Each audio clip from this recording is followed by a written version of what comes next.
जो विजेता मल्ल होईल त्या मल्लासाठी आपल्या खेबळगावचे सुभेदार मेजर माननीय सर्जेरावजी बोगार सर यांच्याकडून 500 रुपयाचं बक्षीस जाहीर झालेलं आहे। जो मल्ल विजेता होईल त्याने कृपया माईकशी संपर्क साधून सदरचं बक्षीस घेऊन जायचं आहे।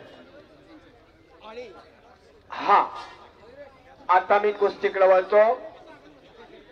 चॉकलेटी रांगेतला दाढी असणारा, सांगायची गरज नाही, सर्वांना परिचित असणारा सिकंदर शेख महाराष्ट्र केसरी किताबाचा मानकरी चालू वर्षीचा। सर सर थोडं पब्लिक समोरचं माईकच्या थोडं इकडे राहा कॅमेऱ्याच्या आडवं कोणी होणार। आणि काळ्या रांगेतला सत्येंद्र कुमार तानाजी कुऱ्हाडे पंच म्हणून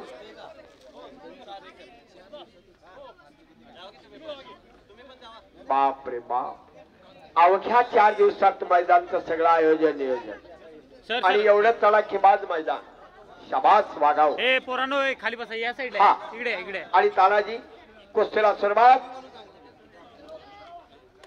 दोन्ही मल्ल एकमेकाला भिडले, मस्तकाला मस्तक टक्करली आणि झंझावात चालू झालं।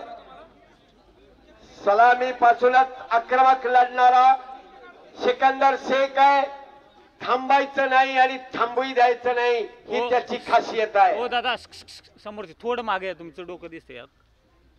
आणि सत्येंद्र कुमारनं पटाला लागण्याचा प्रयत्न थोडकावला। सिकंदरनं लकब काय आहे बघा, खेळण्यातली ऐट ढप बघा, आक्रमकता बघा, धीराधाडसाचं आक्रमण असायला लागतंय आणि त्याचंच नाव सिकंदर शेख आहे। पण कसला सिकंदर आहे बघतो म्हणून सत्येंद्र कुमार आलेला आहे। दोन्हीही चिवट झंजार लढवाई आहेत। तुफान झंड नंदगावच्या रणांगणात चालू झालेली आहे। अंगावर शहार आणणारी लढत आहे, श्वास रोखायला लावलेली कुस्ती चालू झालेली आहे। डोळ्यात प्राण आणून कुस्तीचा शौकीन कुस्तीचा आनंद लुटायला लागलेला आहे। अभिनंदन, धन्यवाद, शुभेच्छा आहेत सगळ्यांनाच। आणि परत समोरासमोर लढत चालू आहे। दंड की ढकल, गर्दन खेच याला कुस्तीतली लकब म्हणतात। दोघांची चालू झालेली आहे। अंदाज घ्यायचा असतो ताकदीचा इथंच, अंगातली ताकद मनगटात ओळखायची आणि मग हल्ला कुठल्या बाजूने चढवायचा, कुठल्या बाजूने ढिलाई दिसती या तिथंच आक्रमण करायचं। पंच फिरत राहा, कुस्तीचं तंत्र असते, फिरते राहा। फोटोग्राफर आले त्या साईड आणि मजबूतपणानं अगदी मजबूतपणानं आणि दिलानं लढतोय सिकंदर, पण सावधपणानं आणि धूर्तपणानं लढतोय सत्येंद्र कुमार।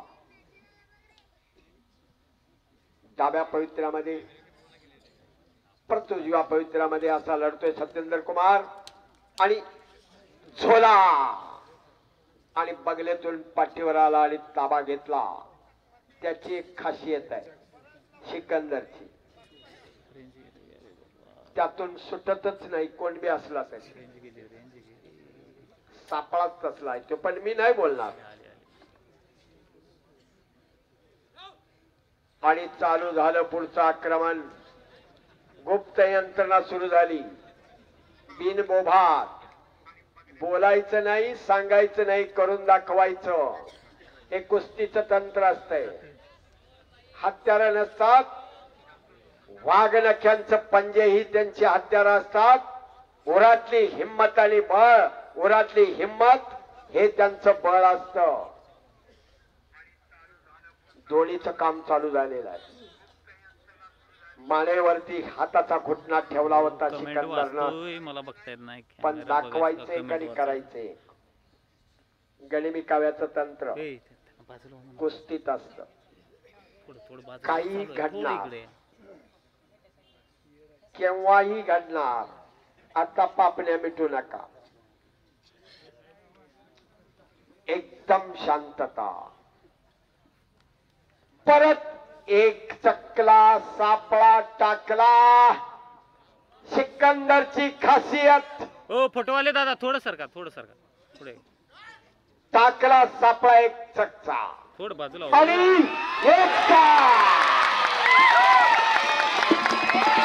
चक लावायची सिकंदर शेख सर्वांना